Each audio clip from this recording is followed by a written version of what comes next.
Hello students, my name is engineer Azad Siddiqui और आप देख रहे हैं एफएस एकेडमी ऑफ साइंस का YouTube channel. In previous video lecture we have seen various concepts of addition of vectors like triangle law of vector addition, polygon law of vector addition and parallelogram law of vector addition. In today's video lecture we are going to solve some numerical problems based on those concepts as well as some problems based on the concept of unit vector, concept of position vector and concept of displacement vector. So let's get started with question number 1. So I've written question number 1 on the board.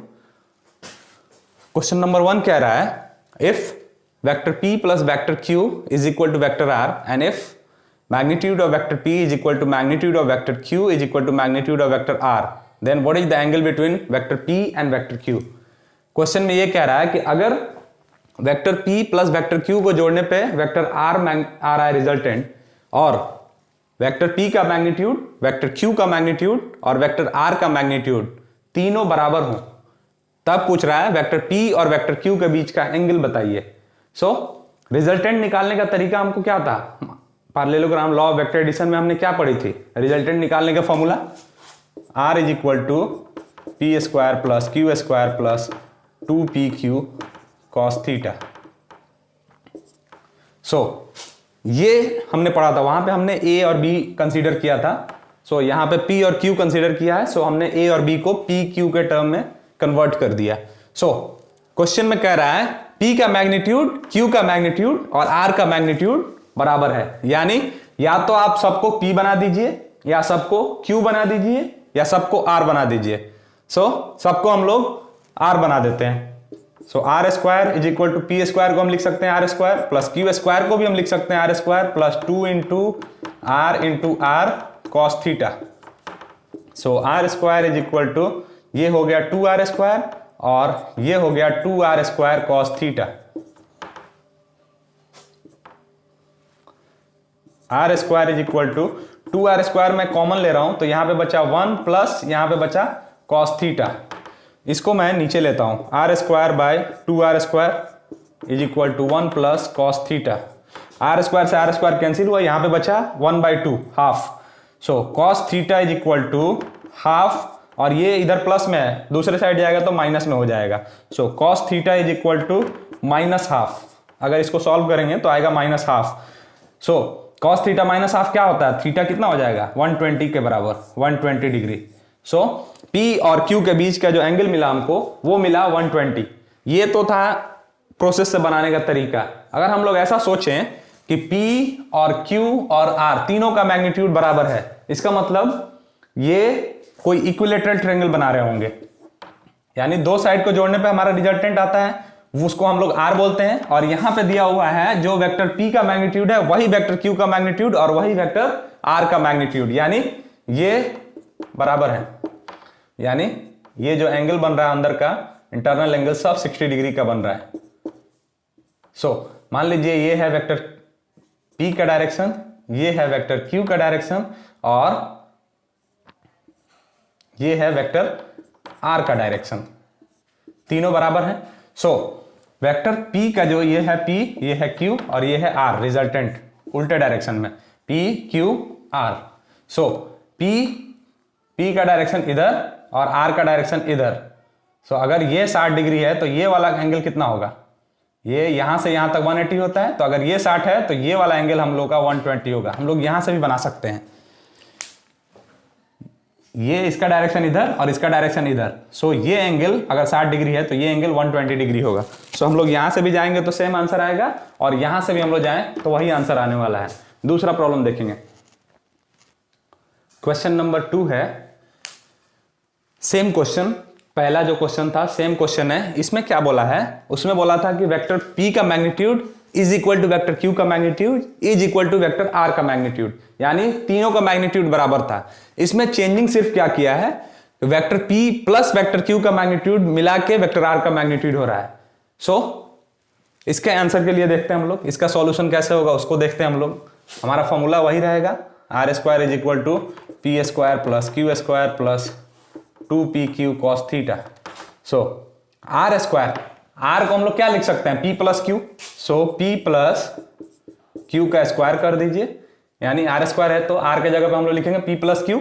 So P plus Q का यहाँ square है तो मैंने यहाँ भी square दिया, P square plus Q square plus 2pq cos theta. इसको तोड़ लेते हैं, ये हो गया P square plus Q square plus 2pq is equal to P square plus Q square plus 2pq cos theta.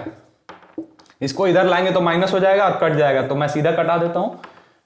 यहां पे बचा 2pq और यहां पे बचा 2pq cos theta. So 2pq नीचे आएगा, 2pq डायरेक्ट कटा सकता हूं बट एक स्टेप जा रहा हूं मैं, 2pq by 2pq is equal to cos theta. So ये कट के आया 1, so cos theta is equal to 1, so theta is equal to 0 degree. यहां से आया थीटा की वैल्यू 0 डिग्री। ये था हमारा क्वेश्चन नंबर 2।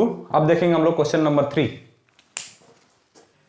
तीसरा क्वेश्चन है, क्वेश्चन सेम है, पैटर्न भी सेम है, सिर्फ क्या किया है यहां पे P square plus Q square equal to R square कर दिया है। यानी अब ये कॉन्सेप्ट लेके चलना है हमको।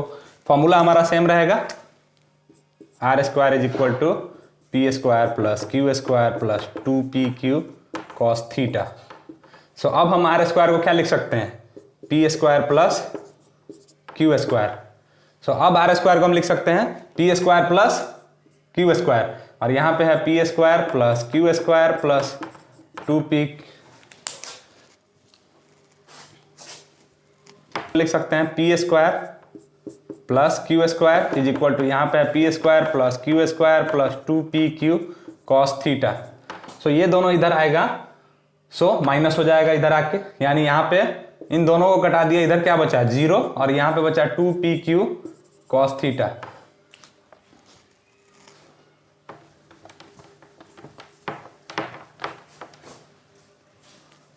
सो यहां पे बचा 0 और यहां पे बचा 2pq cos theta. So 2pq 0 by 2pq is equal to cos theta. So 0 by anything gives 0, so cos theta is equal to 0, hence theta is equal to 90 degree. So ये आंसर आया हमारा, 2pq cos थीटा है ये।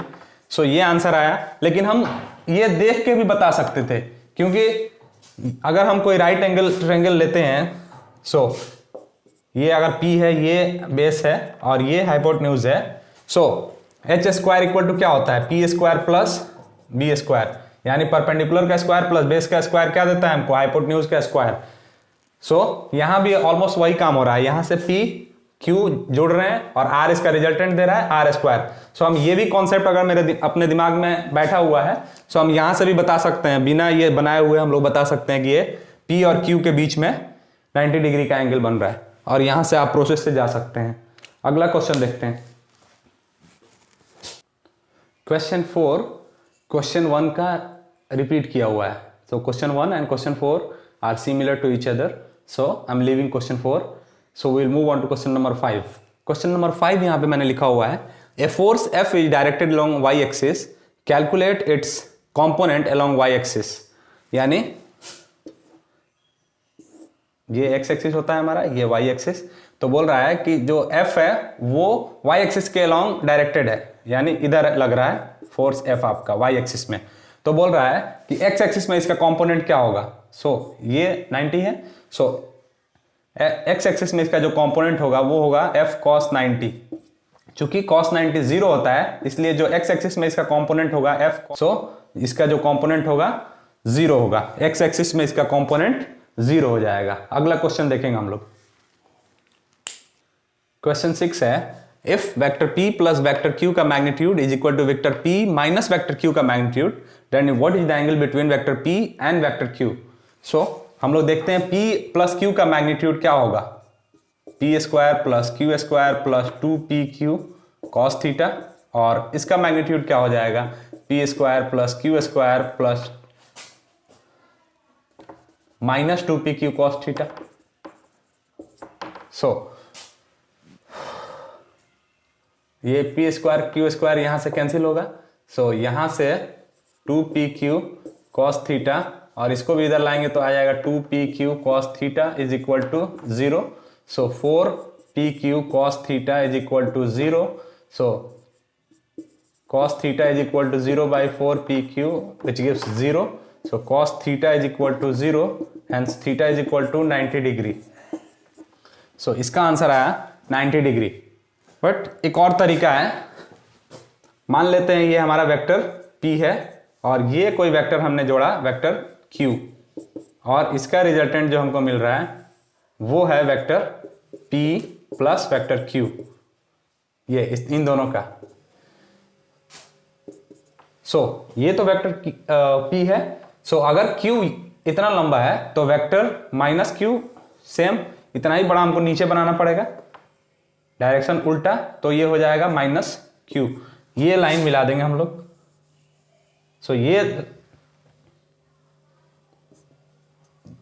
ये line हमको क्या देगा, vector p minus vector q, ये line.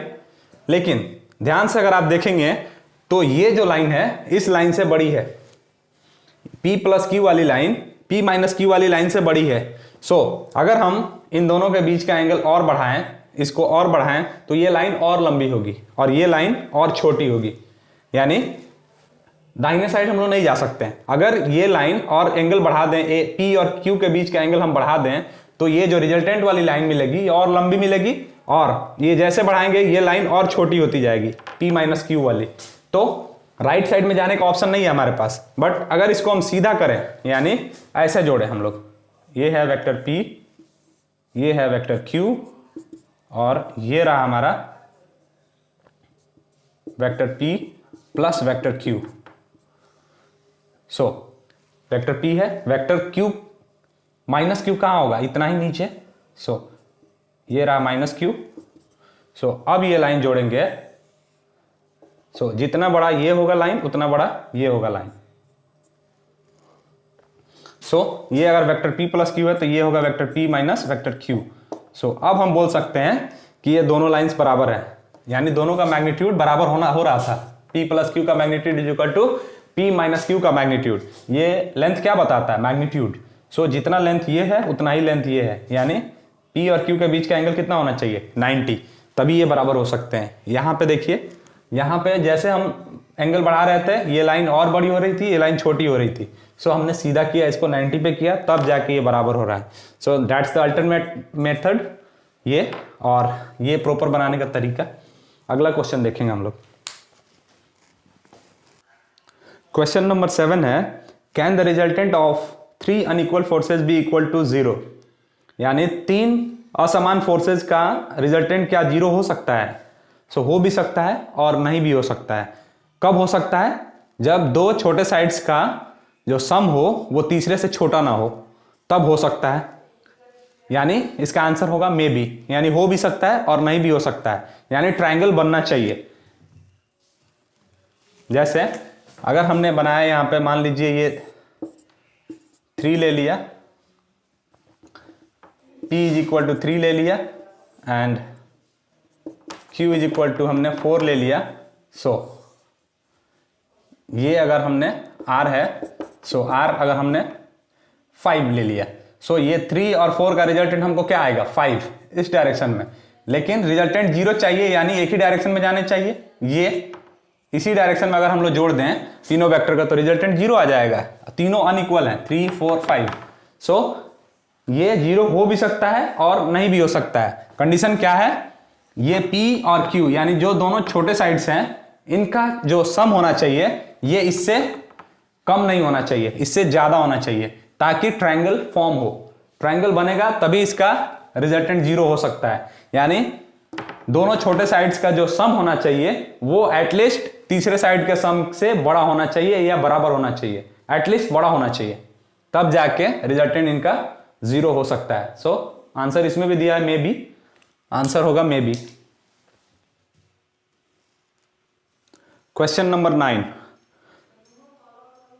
There are 3 forces, 4 Newton, 6 Newton and 8 Newton. Can their resultant be equal to 0? बिल्कुल नहीं हो सकता है. 4 न्यूटन 5 न्यूटन यानी 2 स्मॉलेस्ट साइड है और दोनों को हम जोड़ देंगे तो 9 न्यूटन ही आ रहा है, जो कि तीसरे साइड जो इसमें 10 दिया हुआ है इससे कम है. यानी कम से कम 10 न्यूटन से ज्यादा होना चाहिए तभी जीरो हो सकता है। अगर 10 न्यूटन से कम हुआ तो ट्राइंगल ही फॉर्म नहीं होगा। सो इसका आंसर होगा नो। नाइन्थ का आंसर होगा नो, सॉरी 8 का आंसर होगा नो, क्योंकि 4 न्यूटन और 5 न्यूटन को हम लोग जोड़ेंगे तो 10 न्यूटन से कम आ जाएगा, इसलिए जो हमारा आंसर होगा 8 का वो होगा 9। फॉर एग्जाम्पल देख लेते हैं, अगर हमने ये 10 की एक लाइन ले ली, सो अगर इसको ट्राइंगल को फॉर्म करना है तो हमारे दोनों साइड्स जो होंगे, ये दोनों साइड्स का जोड़ कम से कम 10 से बड़ा होना चाहिए। 10 से बड़ा नहीं होगा, 10 से छोटा होगा तो ये ट्रायंगल बनेगा ही नहीं। अगर मान लीजिए ये ट्रायंगल यहां भी बनता है, ये ट्रायंगल यहां भी कहीं बनता है तो 10 से ज्यादा दोनों का जोड़ होना चाहिए तभी ट्रायंगल फॉर्म। अगर यहां बनेगा तो यानी 10 से तो बहुत ही ज्यादा होगा, यहां बनेगा तो भी ज्यादा होगा 10 से, यानी 10 से ज्यादा होना चाहिए तभी ट्रायंगल फॉर्म होगा। यानी ये दोनों छोटे साइड्स का जो सम होना चाहिए वो तीसरे लार्जर साइड से एटलीस्ट थोड़ा सा ज्यादा होना चाहिए, एटलीस्ट ज्यादा होना ही चाहिए। सो इसका आंसर 8 का आंसर होगा नहीं। क्वेश्चन नंबर 9 है, there are 3 forces 4 newton 6 newton and 8 newton, can the resultant be equal to 0? हाँ, इसमें हो सकता है क्योंकि 4 न्यूटन और 6 न्यूटन को हम जोड़ेंगे तो 8 न्यूटन से ज्यादा आ रहा है। सो इसका आंसर होगा यस, हो सकता है, ऐसा पॉसिबल है। क्वेश्चन नंबर 10 है, can the resultant of 2 unequal forces be equal to 0? यानी क्या दो असमान फोर्सेज का रिजल्टेंट 0 हो सकता है? बिल्कुल नहीं हो सकता है। कि मान लीजिए कोई F है, मान लीजिए 10 न्यूटन, सो F 10 न्यूटन अगर इधर है, सो इसको 0 करने के लिए 10 न्यूटन हमको फिर इधर आना पड़ेगा, यानी यहां भी हमको 10 न्यूटन आना पड़ेगा। अगर 9 न्यूटन भी हुआ तो नहीं होगा, यानी अनइक्वल नहीं होना चाहिए, कम से कम इक्वल होगा तभी इसको 0 कर सकता है। सो इसका भी आंसर होगा नो। अगला क्वेश्चन देखेंगे। अगला क्वेश्चन है, can a eastward directed force be balance bye northward directed force? यानी ये हमारा नॉर्थ है और ये ईस्ट है, तो बोल रहा है कि क्या इस डायरेक्शन में अगर कोई फोर्स लग रहा है, इसको हम क्या इस डायरेक्शन के फोर्स से बैलेंस कर सकते हैं? तो आंसर होगा बिल्कुल नहीं, क्योंकि इसको बैलेंस करने के लिए हमको वेस्ट में फोर्स लगाना पड़ेगा इसको बैलेंस करने के लिए, यहां के फोर्स से ये बैलेंस नहीं होगा। सो इसका आंसर है नो। अगला प्रॉब्लम देखेंगे हम लोग। क्वेश्चन नंबर 12 है, can the resultant of 2 forces 10 newton and 6 newton be equal to? इसमें 5 ऑप्शन दिए हुए हैं। सो फोर्स दिया हुआ है आपका F1 is equal to 10 newton and F2 is equal to 6 newton. So जो मैक्सिमम वैल्यू होगा इसका, रिजल्टेंट का मैक्सिमम वैल्यू होगा वो होगा 10 न्यूटन प्लस 6 न्यूटन, यानी जो मैक्सिमम होगा वो 16 न्यूटन, क्योंकि R मैक्सिमम क्या होता है? A plus B. R minimum क्या होता है? A minus B. सो यहां पे जो R मैक्स होगा वो होगा 16 न्यूटन। R मिनिमम कितना होगा? 10 माइनस 6 अगर हम करेंगे तो आएगा 4 न्यूटन। सो उस ऑप्शन में आप देखिए कि 16 न्यूटन से ज्यादा कोई भी फोर्स नहीं होना चाहिए और 4 न्यूटन से कम नहीं होना चाहिए। इन दोनों के बीच में कोई भी रिजल्टेंट हो सकता है, यानी it should not exceed 16 newton and it should not be less than 4 Newton. So 16 Newton और 4 न्यूटन के बीच में कोई भी वैल्यू हो सकती है। अगला प्रॉब्लम देखेंगे हम लोग। In the above problem what will be the maximum and minimum value of the resultant? अभी बताया मैंने, मिनिमम रिजल्टेंट का वैल्यू क्या होगा? 4 न्यूटन और मैक्सिमम का क्या होगा? 16 न्यूटन। अगला प्रॉब्लम देखेंगे हम लोग। अगला प्रॉब्लम है, the maximum and minimum numerical value of resultant of 2 forces are respectively 16 newton and 4 newton, calculate numerical value of individual forces. यानी क्वेश्चन में कह रहा है कि 2 फोर्स हैं और दोनों का रिजल्टेंट का मैक्सिमम वैल्यू 16 न्यूटन है और मिनिमम वैल्यू 4 न्यूटन है। तो बोल रहा है कि दोनों फोर्स कितने हैं, इंडिविजुअल बताइए कि F1 और F2 कितने हैं। सो सॉल्यूशन में देखेंगे हम लोग, यहां पे दिया है F1 प्लस F2, ये मैक्सिमम वैल्यू होता है, वो दिया हुआ है 16 न्यूटन, और F1 माइनस F2 दिया हुआ है आपका 4 न्यूटन। सो यहां से अगर हम लोग इसको ऐड कर दें दोनों को, इक्वेशन 1 एंड इक्वेशन 2 दोनों को ऐड कर दें, यहां से आ गया 2F1 equal to 20 newton. So F1 is equal to, ये कटेगा तो 10, so F1 equal to 10 newton. So किसी भी इक्वेशन में रखिए, सो 10 इक्वेशन 1 में रखता हूं मैं, F1 की जगह पर 10 रखा और F2 is equal to 16 newton. So F2 is equal to, ये उधर जाके माइनस होगा यानी 6 न्यूटन। सो ये आया F1 और F2 का मान। अगले प्रॉब्लम में बोल रहा है कि अगर F1 यानी 10 न्यूटन और F2 6 न्यूटन अगर राइट एंगल पे काम कर रहे हो तो इन दोनों का रिजल्टेंट क्या होगा। यानी अगला प्रॉब्लम है क्वेश्चन नंबर 15 में बोल रहा है कि अगर F1 10 न्यूटन दिया हुआ है, 10 न्यूटन, F1 10 न्यूटन दिया हुआ है और F2 आपका दिया हुआ है 6 न्यूटन। सो राइट एंगल पे है तो इनका रिजल्टेंट क्या होगा, R बताना है। सो फॉर्मूला लगाइए, R is equal to P square plus Q square plus, यहाँ पे F है ना, so F1 squared plus F2 squared plus 2F1 F2 cos theta. So R is equal to F1 squared यानी F1 squared यानी 10 का square, 10 का square plus F2 squared 6 का square plus 2 into 10 into 6 into cos 90। So cos 90, so R is equal to cos 90 0, सो ये पूरा term 0। सो यहां से हो गया 100 प्लस 36, सो ये हो गया 136। सो 136 का निकालिए आप, सो 11 होता है 121 का और 144 का 12, यानी 11 से 12 के बीच में कोई वैल्यू आने वाली है 136, 11.66 इसका आंसर न्यूटन। सो ये रहा रिजल्टेंट, ये क्वेश्चन नंबर 15 था। अगला प्रॉब्लम देखेंगे हम लोग, क्वेश्चन नंबर 16 है the magnitude of 3 vectors, vector P, vector Q and vector R are respectively 12 newton, 5 newton and 13 newton. If vector P plus vector Q is equal to vector R, then find angle between vector P and vector Q। Question में बोल रहा है कि 3 vectors हैं जिनका magnitude दिया हुआ है, वेक्टर P का मैग्नीट्यूड दिया हुआ है 12 न्यूटन, वेक्टर Q का मैग्नीट्यूड दिया हुआ है 5 न्यूटन एंड वेक्टर R का मैग्नीट्यूड दिया हुआ है 13 न्यूटन। और बोला है if vector P plus vector Q is equal to vector R, ये कंडीशन है, तो P और Q के बीच का एंगल फाइंड करना है। यानी ये है वेक्टर P और ये है वेक्टर Q और ये है वेक्टर R। सो ये दे दिया है 13 न्यूटन और ये दे दिया है 5 न्यूटन और ये दे दिया है 12 न्यूटन। सो हम तो देखते ही बता सकते हैं क्योंकि इन दोनों साइड्स के जोड़ने पे ये आ रहा है, यानी 12 का स्क्वायर प्लस 5 का स्क्वायर। सो अगर हम H square equal to P square plus B squared से भी निकालें, सो ये क्या देगा R 144 प्लस 25 यानी 169 जो कि 13 आएगा R, यानी ये 13 ऑलरेडी दे के रखा है, यानी हम बिना बनाए इसको बोल सकते हैं 90 डिग्री पे है। बनाना चाहें आप तो देख लीजिए, R is equal to P square plus Q square plus 2PQ cos theta. So 13 R का स्क्वायर यानी 13 दिया है, 13 का squared is equal to P दिया है 12, सो 12 का स्क्वायर 144 प्लस Q दिया है 5, 5 का square 25 plus 2 into 13 into 5 into cos theta. So 169 हुआ ये, और ये हो गया 169 और ये हो गया 130 cos थीटा।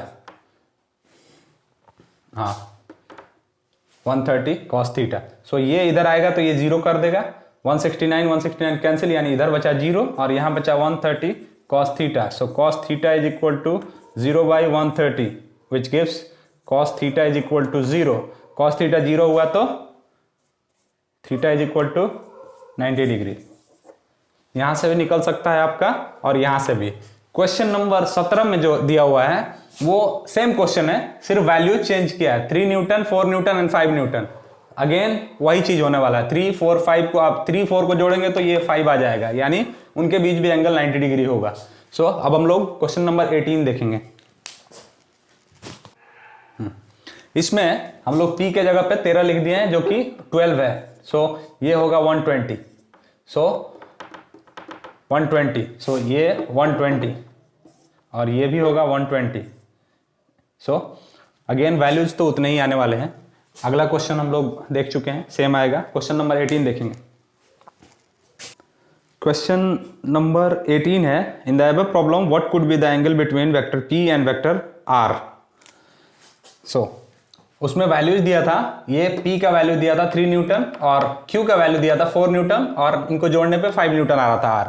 तो ये वाला एंगल पूछ रहा है, वेक्टर P और वेक्टर R के बीच का ये एंगल पूछ रहा है। सो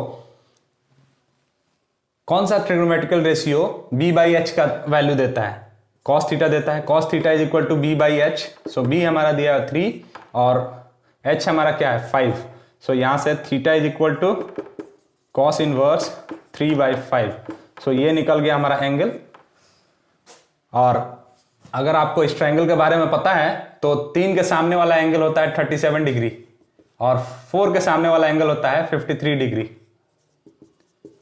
तीनों को जोड़ेंगे तो 180 आना चाहिए। ये 90 है और ये 37 होता है 3 के सामने वाला और ये 53 होता है 4 के सामने वाला। सो जोड़ लीजिए 53 प्लस 37 यानी 90 और प्लस 90 180। सो ये तो हो गया, आपको मालूम होगा तो, लेकिन ये तरीका है निकालने का। cos थीटा निकाल दीजिए। सो P और R के बीच का एंगल निकल जाएगा, cos इनवर्स 3/5। अगला प्रॉब्लम देखेंगे हम लोग। क्वेश्चन नंबर 19 है, in the given figure two numerically equal forces are acting as shown, what is the magnitude of their resultant. यानी ये जो फिगर में दिखाया है ये दोनों बराबर है वेक्टर्स। मान लीजिए इसको वेक्टर P और इसको मान लीजिए वेक्टर Q। सो दोनों न्यूमेरिकली इक्वल हैं और दोनों का दिया हुआ है फिगर में 60 डिग्री दिखा रहा है। तो बोल रहा है कि दोनों का रिजल्टेंट बताइए। सो सबसे पहले देखिए कि दोनों वेक्टर्स रखे कैसे हुए हैं। ये ऑर्डर में नहीं रखे हुए हैं, इसका डायरेक्शन इधर है और इसका डायरेक्शन इधर है। यानी दोनों के क्या मिल रहा है, एक का हेड मिल रहा है और दूसरे का टेल मिल रहा है। तो एंगल के लिए हम क्या करते हैं, दोनों को हेड टू हेड मिलाते हैं या टेल टू टेल मिलाते हैं। सो इस वेक्टर को हम प्रॉपर्टी ऑफ ट्रांसलेशन लगा के आगे स्लाइड कर लेंगे। यानी ये है आपका vector Q is equal to 100 newton और इसको हम लोग प्रॉपर्टी ऑफ ट्रांसलेशन लगा के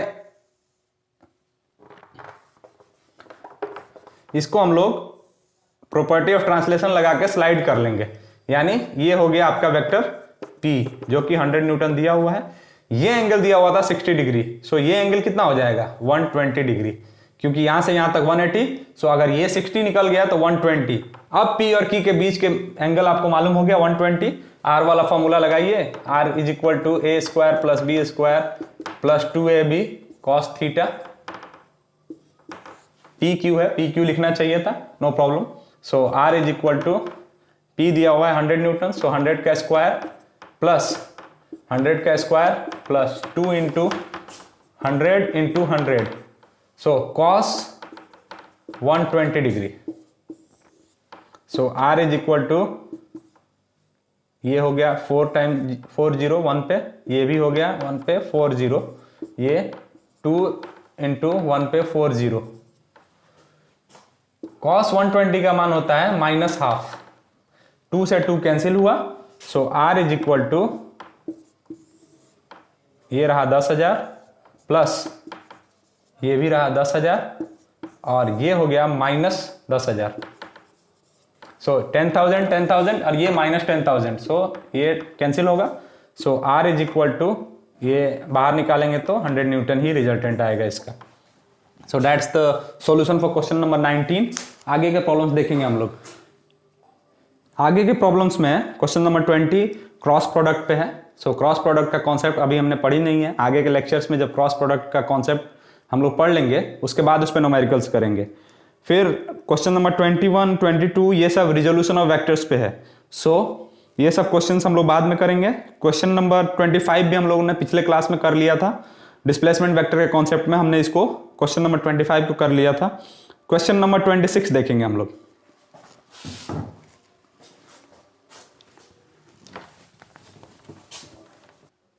क्वेश्चन नंबर 26 है, if vector P is equal to 6i plus 8j and vector Q is equal to 4i minus 3j then calculate the magnitude of. पहला बीट में है P, दूसरे बीट में Q, तीसरे बीट में P प्लस Q एंड चौथे beat में P माइनस Q। आगे 5th 6th और 7th भी दिया हुआ है जो कि डॉट प्रोडक्ट और क्रॉस प्रोडक्ट पे हैं। एक 5th दिया है Q माइनस P। सो 5th को लिख लेते हैं हम लोग Q minus P। Vector Q minus vector P. बाकी 6th बिट में जो दिया है वो डॉट प्रोडक्ट है और 7th बिट में जो दिया है वो क्रॉस प्रोडक्ट है। उसके थ्योरी हम लोग पढ़ लेंगे, उसके बाद उसका न्यूमेरिकल करेंगे हम लोग। सो इसको देखते हैं हम लोग, इसका रिजल्टेंट निकालना है और मैग्नीट्यूड निकालना है। सबसे पहले वेक्टर पी का, पी क्या दिया हुआ है 6i प्लस 8j। पी का मैग्नीट्यूड के लिए क्या करेंगे हम लोग, i वाले का स्क्वायर यानी 6 स्क्वायर प्लस j वाले का squared 8 squared. So p is equal to हो गया 64 प्लस 36। सो ये हो गया 100। सो p इज इक्वल टू हो गया 10। निकालेंगे तो पहले मैंने यहाँ पे 64 इसका ले लिया था 8 का स्क्वायर, तब लिया है इसका, that doesn't make any difference. So vector p का मैग्नीट्यूड जो आया वो आया 10। अब इसका डायरेक्शन के लिए देखेंगे हम लोग, p 6 पॉजिटिव में 6 गया है, यानी ये है i कैप और ये है j cap. So i cap के पॉजिटिव में 6 गया है, यानी इधर 6, और j कैप के पॉजिटिव में गया है 8, यानी ये गया है 8j। सो थीटा, सो इसमें tan थीटा निकाल दीजिए। tan theta is equal to क्या होता है p by B, so 8/6। So theta is equal to tan inverse, इसको कटाएंगे तो 4/3 आएगा, tan इनवर्स 4/3। सो ये रहा मैग्नीट्यूड और ये रहा डायरेक्शन p का। अब देखते हैं हम लोग q का। q का मैग्नीट्यूड क्या होगा, q का मैग्नीट्यूड होगा 4 का स्क्वायर प्लस -3 का स्क्वायर, यानी i वाले टर्म का स्क्वायर प्लस j वाले टर्म का squared. So q is equal to 4 का स्क्वायर 16 प्लस 3 का स्क्वायर 9। सो ये हो गया 25। सो विच गिव्स q आया आपका 5। सो अब इसके डायरेक्शन के लिए देखते हैं, i कहाँ है, 4 चला है, ये i है, ये j है, ये j का निगेटिव होता है -j, ये i का माइनस होता है। सो i के पॉजिटिव में 4 गया है, 4 i के पॉजिटिव में। अब कहाँ गया है -3j, यानी j के निगेटिव में। j का निगेटिव किधर है, इधर -j होगा। सो इधर कितना चला है 3, सो इधर चला है 3j, ये मिलाइए।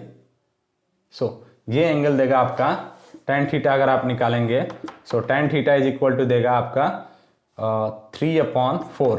सो theta is equal to tan inverse 3/4। यह है आपका q का। अब p प्लस q पूछ रहा है, सो p प्लस q, सबसे पहले तो होगा क्या p प्लस q। सो p और q को जोड़ेंगे तो 6i प्लस 4i 10i।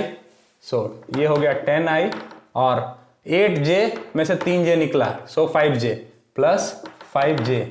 इसका मैग्नीट्यूड निकालेंगे तो p प्लस q का मैग्नीट्यूड कितना होगा, 10 का स्क्वायर प्लस 5 का स्क्वायर, यानी होगा 125, विच गिव्स 5√5। 5√5 हुआ। और इसका डायरेक्शन के लिए देखेंगे 10i, यानी i के पॉजिटिव में 10 गया है और j के पॉजिटिव में 5 गया है। सो ये गया है 5 और ये गया है 10। सो अब निकाल देंगे हम लोग tan theta. tan theta is equal to p by B, 5/10, that means 1/2। So theta is equal to tan inverse half. उसी तरह ये p प्लस q, चौथा अपना निकालना है p minus q। So vector p minus vector q, p minus vector q। So minus करेंगे तो ये 4 माइनस हो जाएगा, तो 6i में से 4 माइनस हुआ तो 2i, और 8j में से ये प्लस हो जाएगा, 8j plus 3j 11j। So plus 11j। इसका मैग्नीट्यूड निकालेंगे p माइनस q का मैग्नीट्यूड। सो विच गिव्स 2 का स्क्वायर प्लस 11 का स्क्वायर, अगेन 125, यानी 5√5। इसके भी डायरेक्शन देखेंगे हम लोग, ये कहाँ चला है, i के पॉजिटिव में 2 और j के पॉजिटिव में 11। सो ये निकला आपका theta. So tan theta is equal to 11/2। So theta is equal to tan inverse 11/2।